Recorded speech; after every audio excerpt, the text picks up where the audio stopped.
Halo semuanya, selamat datang kembali di video analisa teknikal harian XAU USD bersama Mandana. Ini adalah analisa teknikal harian XAU USD pada hari ini tanggal 3 Februari 2023 hari Jumat.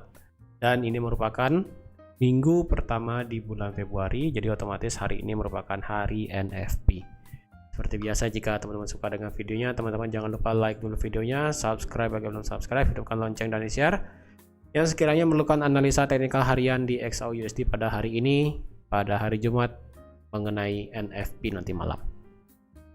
Oke, langsung aja kita lihat analisa kita kemarin. Dan seperti sudah saya katakan, jika ada kesempatan untuk ambil buy di area ini, di area 1920 sampai 1930 sampai 1925, teman-teman bisa ambil posisi buy. Karena tidak ada konfirmasi, berarti ini kita bisa delete, tidak berlaku lagi. Ya, tidak berlaku lagi. Dan harga itu kemarin kalau dilihat resistennya pas banget kena di 1958 ya. Untuk resisten saat ini dia tuh kena di pas 1958, dan kena di 1958 harga kemudian turun ya. Harga kemudian turun, benar aja turun.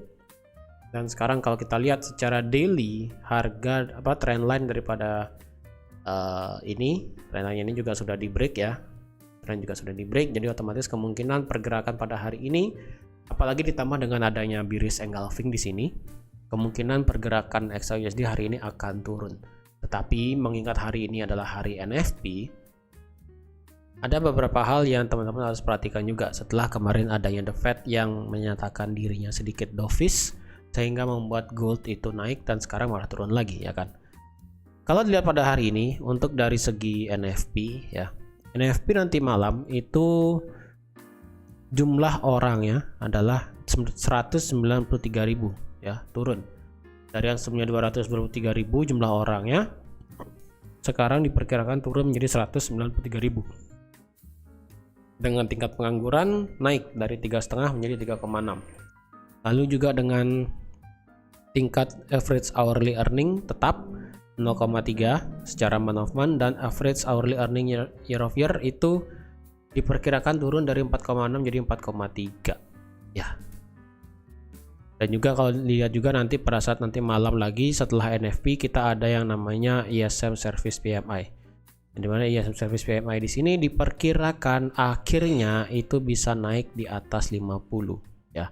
Setelah kemarin kemarin turun hebat kayaknya ya. Oh iya, setelah kemarin turun hebat ya.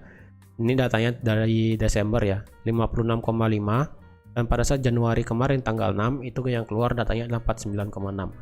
Jadi bayangin dari 56,5 ke 49,6 itu sangat jauh sekali turunnya, dan sekarang diperkirakan nanti malam itu akan kembali naik ke atas 50. Dan jika benar untuk dari segi service PMI itu naik di atas 50, berarti itu merupakan hal yang bagus, karena itu menandakan dari segi services atau enggak dari segi jasa itu mengalami ekspansi ya, which is good untuk USD, sehingga itu bisa membuat XAU USD akan bergerak turun.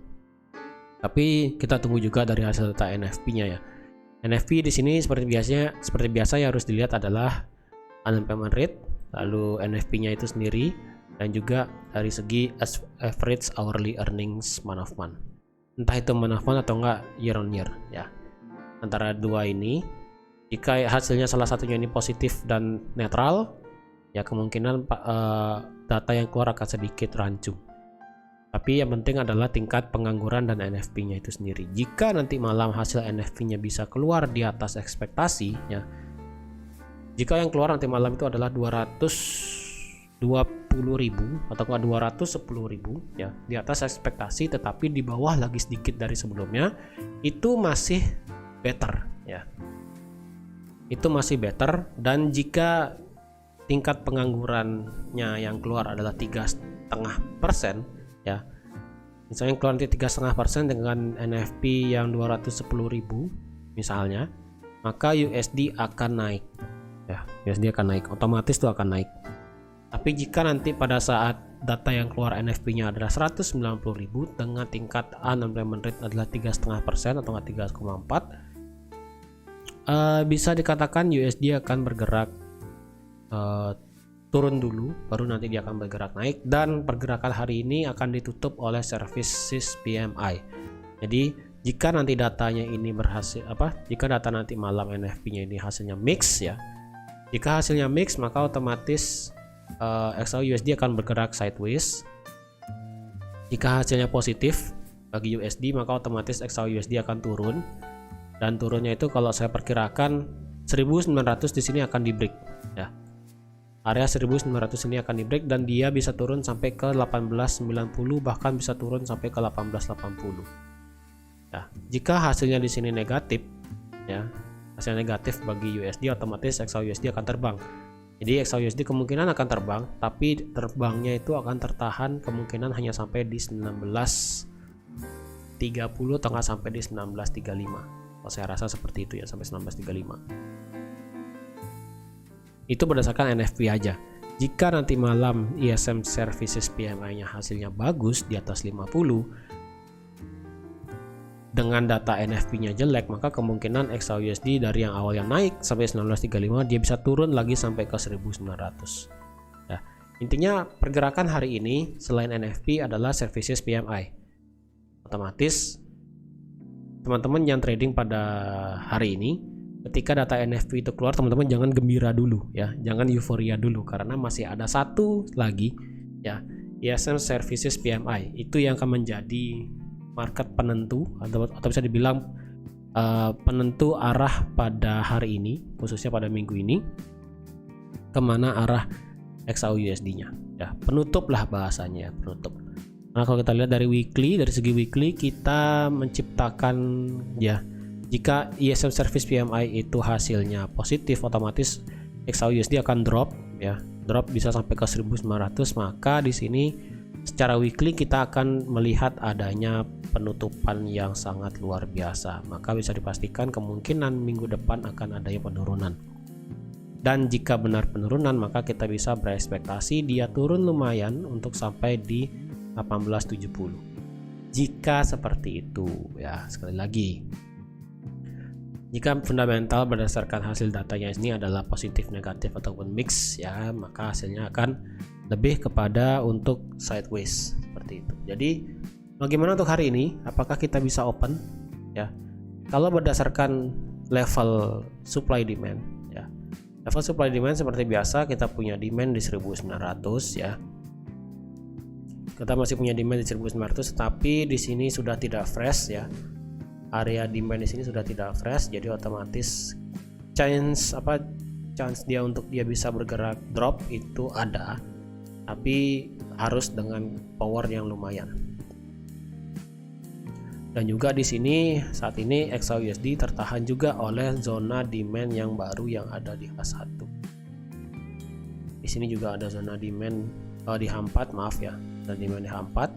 Jadi otomatis jika dia bisa nge-break 1900, maka kemungkinan harga XAUUSD dia bisa turun sampai ke 1880 seperti itu.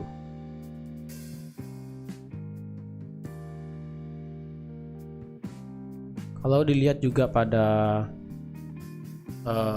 time frame H1 ya, kalau kita lihat pada time frame H1 juga, jika dia bisa nge-break yang di sini ya di 1904, maka kemungkinan XAUUSD itu bisa turun lagi sampai ke 18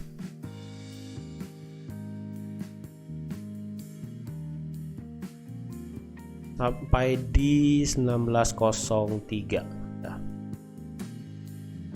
Kalau dilihat jika dia bisa turun, maka dia bisa sampai di 1903 dulu 1900, terus baru dia bisa turun sampai di 1890 sampai di 1878. Tapi tergantung ya bagaimana powernya nanti malam, karena sekali lagi ya seperti biasa market menjelang NFP ya pasti akan sideways begini-begini aja dulu ya. Ya walaupun di sini dia tertahan oleh zona supply ya, di sini ada zona supply H1 ya. Ya di sini ada zona supply H1 yang walaupun supply-nya di sini ya tidak begitu gimana-gimana lah ya, tapi ini kemungkinan bisa membuat harga sedikit turun. Jadi kemungkinan dia akan bisa bergerak sampai sini ya, sampai nanti malam kemungkinan harga akan naik sampai sini ya, sampai sini. Dan setelah sampai sini, nah di sini baru kita lihat data NFP-nya bagaimana. Jika hasil data NFP-nya bagus, bagi USD, maka otomatis XAUSD akan drop sampai sini. Dan jika data ISM Services PMI-nya hasilnya lebih bagus lagi, maka kemungkinan XAUSD akan turun sampai ke 1890. Jika hasil NFP-nya itu cenderung mix, maka kemungkinan harganya akan begini-begini aja. Nah, dan juga ISM Service PMI yang hasilnya juga sesuai ekspektasi, ya kemungkinan dia ada mungkin naik turun seperti ini. Nah, ini kondisi kedua. Jika kondisi yang terakhir adalah jika NFP-nya hasilnya buruk, ya berarti otomatis gold akan naik, ya kan? Jika naik, dan jika naik dan juga dari segi service PMI-nya hasilnya ternyata bagus, dia bisa bergerak begini, ya. Jadi banyak faktor yang membuat harga itu kemana-mana, ya. Dari awalnya naik bisa turun, kemudian dari awalnya turun itu juga bisa naik. Jadi banyak ada kemungkinannya, ya. Karena data ISM Services PMI akan menjadi benar-benar faktor pengunci pada malam hari ini, pada hari ini kemana arah XAUSD. Jadi kalau saran saya teman-teman tunggu aja marketnya gimana, ya. Yang ingin ambil posisi buy ataupun sell. Kalau sell saya rasa di area kuning besar ini masih bisa, ya. Area kuning besar ini masih bisa, yang ngebuy di 1900 masih bisa, asalkan harus ada konfirmasi. Jika nggak ada konfirmasi dan apalagi beritanya ditunjukkan dengan demikian, sebaiknya teman-teman jangan nekat open posisi seperti itu, ya. Kalau dia bergerak naik karena berdasarkan berita yang positif bagi jika hasilnya negatif bagi USD, otomatis XAUSD akan naik. Tapi jika naiknya tertahan dan justru ada pola pembalikan harga kayak ada bearish engulfing pada saat dia naik, hati-hati, karena kemungkinan next di Services PMI itu bisa saja terjadi pembalikan arah yang sebenarnya seperti itu, ya. Jadi memang hari ini kita perlu super waspada lagi selain pada saat FOMC kemarin, karena sekali lagi hari ini kita akan ditutup dengan NFP dan Services PMI. Yang biasanya Services PMI ini akan berpengaruh sangat luar biasa terhadap market nanti. Ini jam 11 malam WITA untuk Services PMI dan jam setengah 10 WITA untuk di NFP, ya. Jadi harap hati-hati nanti malam supaya teman-teman tidak tergoyahkan pada saat open posisi trading malam ini. Tapi yang nggak mau trading pada malam hari juga nggak apa-apa sih, ya. Akan seperti biasa hari Jumat. Oke. Jadi sekian aja teman-teman untuk analisa XAUSD pada hari ini, khususnya pada saat market NFP nanti malam dan juga Services PMI nanti malam. Terima kasih sudah menonton video ini sampai habis. Terima kasih juga sudah like, share, dan subscribe seperti biasa. Dan sampai jumpa di analisa teknikal harian XAUSD ke depan. Bye-bye.